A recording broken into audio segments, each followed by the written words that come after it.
بسم اللہ الرحمن الرحیم۔ السلام علیکم ورحمۃ اللہ وبرکاتہ۔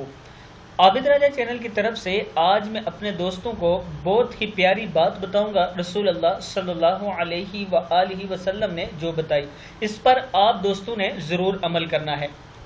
تو شروع کرتے ہیں۔ بسم اللہ الرحمن الرحیم۔ لعنت بھیجنے کا بیان۔ حضرت ابن عباس رضی اللہ تعالی عنہ فرماتے ہیں کہ ایک شخص نے رسول اللہ صلی اللہ علیہ وآلہ وسلم کے سامنے ہوا پر لعنت بھیجی۔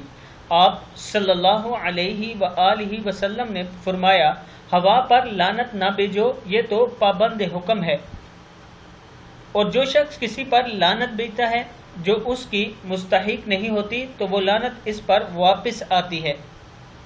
یہ کتاب کا حوالہ نیچے موجود ہے، آپ دیکھ سکتے ہیں کہ رسول اللہ صلی اللہ علیہ وآلہ وسلم نے فرمایا کہ ہوا پر لعنت نہ بھیجو کیونکہ یہ حکم کی پابند ہے، اور پھر فرمایا جو شخص کسی پر لعنت بھیجتا ہے اگر وہ اس کا مستحق نہیں تو وہ لعنت پلٹ کر واپس اسی شخص پر آتی ہے جو بیچتا ہے، اس لیے لعنت نہیں بھیجنی چاہیے۔ یہ فرمان آپ دوستوں تک پہنچ چکا، آپ نے اس پر ضرور عمل کرنا ہے۔ السلام علیکم ورحمۃ اللہ وبرکاتہ۔